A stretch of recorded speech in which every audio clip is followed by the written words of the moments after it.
ओम सजात्म स्वरूप परम गुरु शुद्ध चैतन्य स्वामी ने नमः।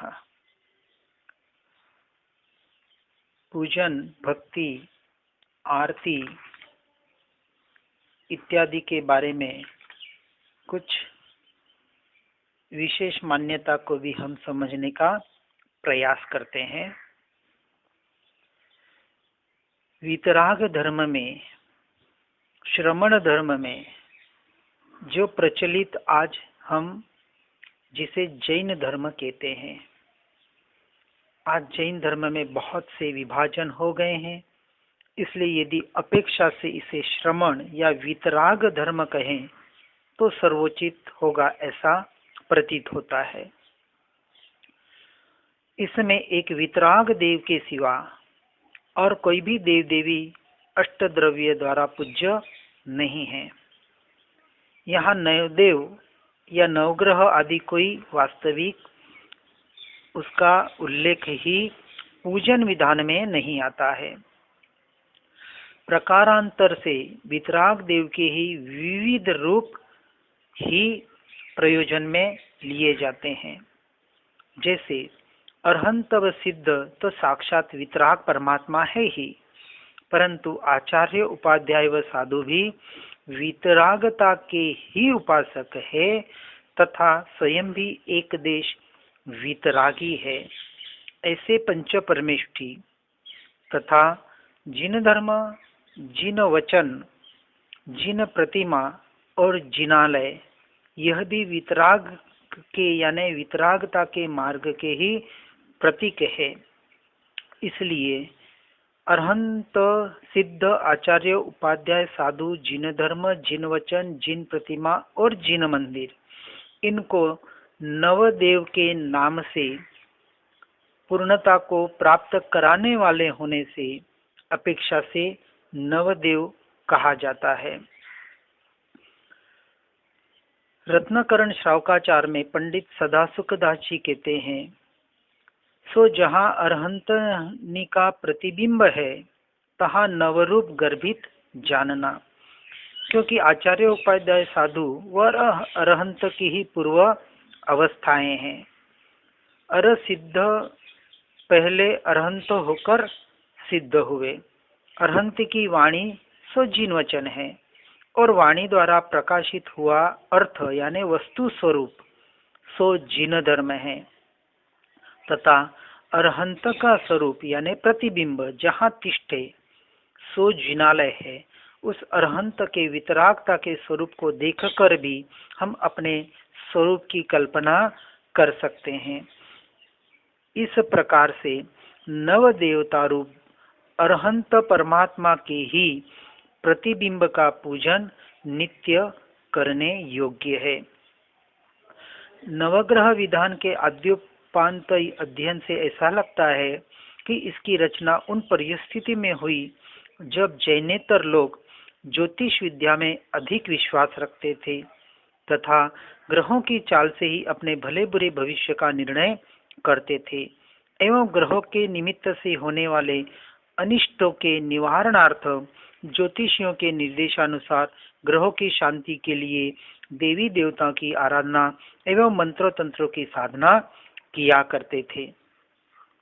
जब देखा कि जैनेतरों की भांति जैन भी जिनेन्द्र देव की आराधना छोड़कर उन्हीं देवी देवताओं की ओर आकर्षित होकर अपने वितराग धर्म से विमुख होते जा रहे हैं, तो कतिपय विचारकों ने धर्मवात्सल्य एवं करुणा भाव से नवग्रह विधान की रचना करके यह मध्यम मार्ग निकाला होगा, ऐसा प्रतीत होता है, जिसमें उन्होंने स्पष्ट कहा कि ग्रह शांति के लिए अन्य देवी देवताओं के द्वार खटखटाने की जरूरत नहीं है।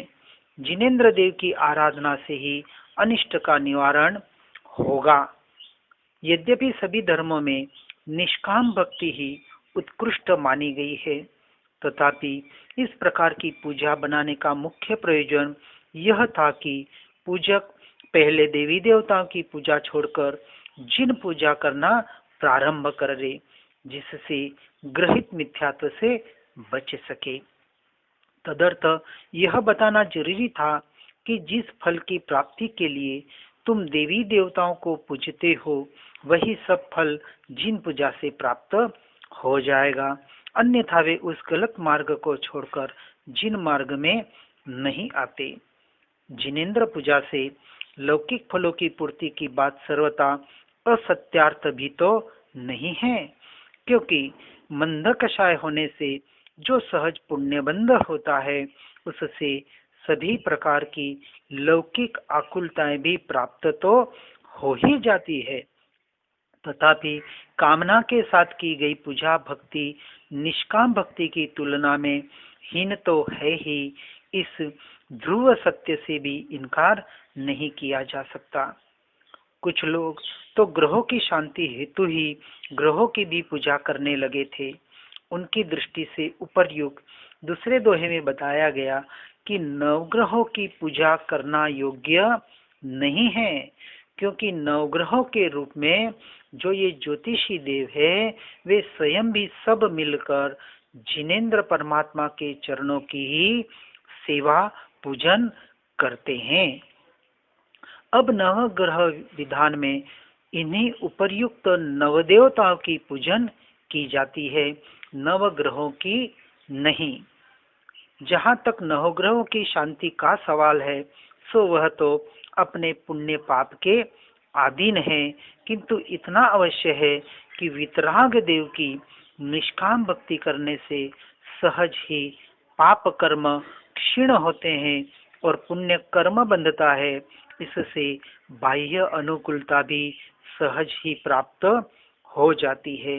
इसलिए भूल के भी अंधविश्वासों में अंधश्रद्धाओं में न अटक कर एकमात्र सत्य मार्ग को समझकर सत्य मार्ग को ही अपने जीवन में उतारने का निरंतर पुरुषार्थ और प्रयास हमें करना चाहिए।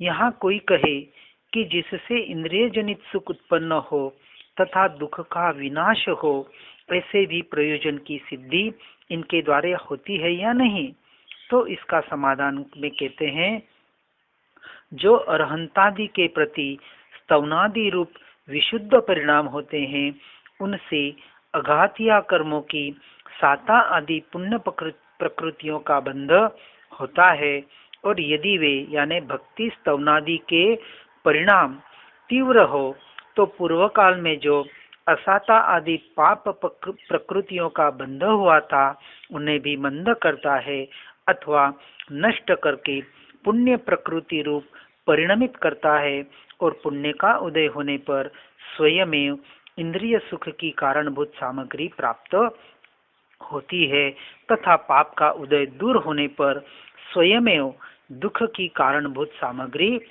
दूर हो जाती है। इस प्रकार इस प्रयोजन की भी सिद्धि उनके द्वारा हो ही जाती है, अथवा जो जिन शासन के भक्त देवादिक है वे उस पुरुष को अनेक इंद्रिय सुख की कारणभूत सामग्रियों का संयोग कराते हैं और दुख की कारणभूत सामग्रियों को दूर करते हैं, इसलिए कोई विशेष अलग से आराधना नहीं करनी पड़ती, सब कुछ स्वयं में घटित हो जाता है। इस प्रकार भी इस प्रयोजन की सिद्धि उन अरहंतादिक द्वारा होती है, परंतु इस प्रयोजन से कुछ भी अपना हित नहीं होता, क्योंकि यह आत्मा कषाय भावों से बाह्य सामग्रियों में इष्ट अनिष्टपना मानकर स्वयं ही सुख दुख की कल्पना करता है। कषायों के बिना बाह्य सामग्री कुछ सुख दुख की दाता नहीं है, इसलिए इंद्रिय जनित सुख की इच्छा करना और दुख से डरना यही वास्तविक सबसे बड़ा हमारी भ्रांति है, भ्रम है। इस संबंध में ऐसा श्री पंडित टोडरमल जी अपने मोक्ष मार्ग प्रकाशक में पृष्ठ क्रमांक 6 में अपने कथन के द्वारा ऐसा द्रष्टव्य व्यक्त करते हैं। इसलिए हर जीव को जिनेंद्र परमात्मा के पूजन और भक्ति के द्वारा ही अपने पुण्य का सहज ही बंध हो जाता है, परंतु मात्र अपने किसी आशा के बगैर, किसी कामना के बगैर, किसी इच्छाओं के बगैर जिनेंद्र परमात्मा की पूजा और भक्ति यानी इस ये जो नव पद बताए हैं, इस नव पद के द्वारा यानी नवदेव के द्वारा अपने जीवन में धर्म को लाकर इस व्यवहार से भी फिर धीरे धीरे हटते हुए इन नवदेवों के द्वारा जो हमें निश्चय मार्ग प्राप्त हुआ है, ऐसे अपने ज्ञान स्वभावी आत्मा की ओर, उस निश्चय धर्म की ओर ही दृढ़ता पूर्वक ज्यादा से ज्यादा बढ़ने का प्रयास और पुरुषार्थ करना है। यही हमारे पूजन और भक्ति आराधना का फल हमें प्राप्त हुए। हर जीव इस सत्य को समझकर अपने जीवन में यथार्थ उसका आचरण करके पर द्रव्य और पर भावों से हटकर निरंतर स्वरूप स्थिरता का पुरुषार्थ प्रयास करे। इसी भावना के साथ ओम नमः, ओम नमः।